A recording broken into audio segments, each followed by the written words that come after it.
Jason says, hello, Dr. White. Was the Last Supper a celebration of the Passover, or was Christ doing something else? Good question. It's a question that we've had before, and I've spoken to a number of times. So if you'd like a fuller answer, I do have a sermon on YouTube called, I think very close to that, was the Last Supper a Passover? Or I may have said, was the Lord's Supper a Passover? That you can look up for a full explanation of this. But I want to give, I don't know that I've given a short answer here, and so I want to give a short answer to this question, was the Last Supper a celebration of the Passover? And I would say, to answer the question, of course, first thing we want to do is go to Scripture. And I think that confusion begins if you start in Matthew, Mark, or Luke.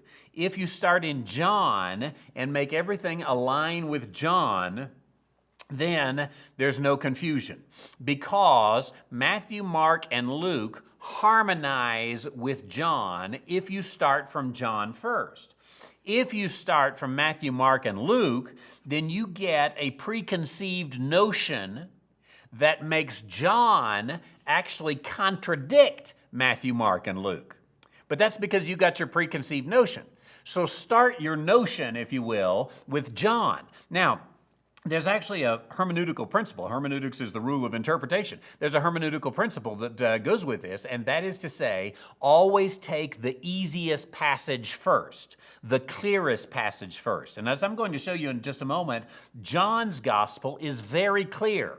When you set that which is clear and you put that down as a tent peg, then you can make Matthew, Mark, and Luke harmonize with it. It's when you go the other way around, you end up with a contradiction, and it's because you're going from the most challenging to the easiest. Don't go that way. Start with the easiest. So let me show you on this question, was the Last Supper a celebration of the Passover, or was Christ starting something new? Jason in Overland Park, Kansas asked. And look at John chapter 13, verse 1. It says, now before the feast of the Passover. That is very clear, isn't it? Before the feast of the Passover. If we're before lunch, we haven't had lunch, right? Before the feast of the Passover, when Jesus knew that his hour was come and that he should depart out of this world unto the Father, having loved his own which were in the world, he loved them unto the end. Verse 2, and supper being ended, the devil having now put into the heart of Judas Iscariot, Simon's son, to betray him. Now, put two things together here. In fact, in verse 4, he says, he ariseth from supper.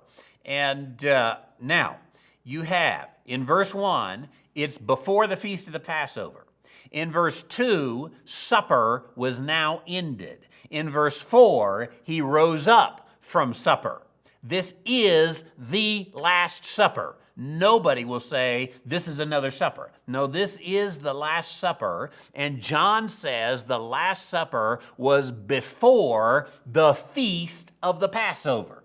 So, was the Lord's Supper a celebration of the Passover? Not according to John. It was before the feast of the Passover. Now, also in John, let's go to John chapter 18, verse 28. And this is the next morning, and Jesus has now been arrested in the night after supper. He was arrested during the night. They've had the Last Supper. He's gone to the home of Caiaphas. And it says then in verse 28, 18:28, they led Jesus from Caiaphas unto the hall of judgment, and it was early, and they themselves, this is the high priests and the Pharisees, they themselves went not into the judgment hall, lest they should be defiled, but that they might eat the Passover. This is the morning after the Last Supper, and the high priest, they knew when Passover was. They wanted to eat the Passover. They didn't say, we ate Passover last night. They said, we want to eat the Passover.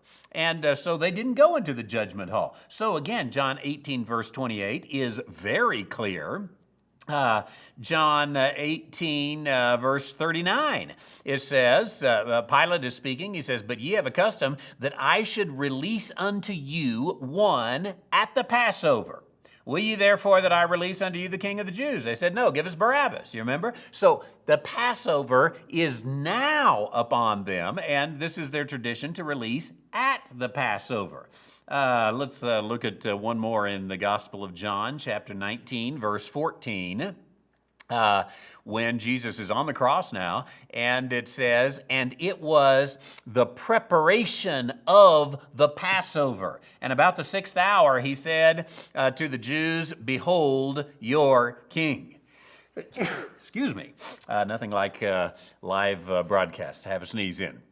So we have here, again, John 19:14, it was the preparation of the Passover. You don't prepare after it's over with. So John 13:1, 13:2, 18:28, 19:14 all say the Passover had not happened. That is the clearest explanation you can give that the Passover was not the night before. Now, let me tell you what some people want to do. They want to say, well, actually, Galileans did it one day and Judeans did it another day. That is not in the Scripture. That is from making stuff up, honestly. It's from some old literature that has no real historical validity to it. So you can't nail that down onto the ground, and it just goes against everything that that the Scripture teaches about when you observe the Passover. It is very clear in the Bible when you observe the Passover. So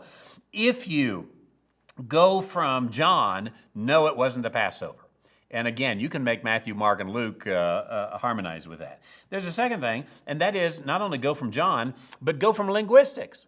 When they came and they had bread at the supper, the word that is used there is arton, which is the word for leavened bread. Every time it's used in the Bible, it's leavened bread.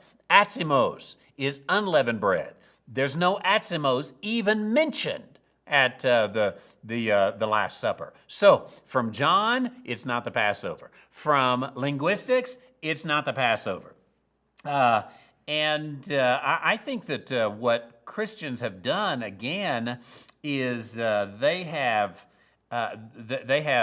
taken something which is the Jews and kind of a replacement theology, which again began to have full expression with Jerome when he said this is the New Testament, goes in with the New Covenant and the kingdom and the new so-called New Israel and all this kind of stuff. Replacement theology has said we're replacing the Passover. Passover not needed anymore. Now we have the Last Supper. I don't think he replaced the Passover at all. I think he took a normal, everyday kind of supper and he made something brand new. So back to the question as you worded it, Jason.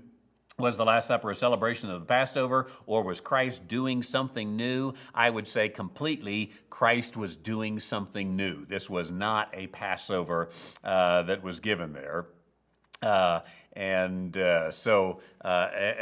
great question that comes from Jason in Overland Park, Texas.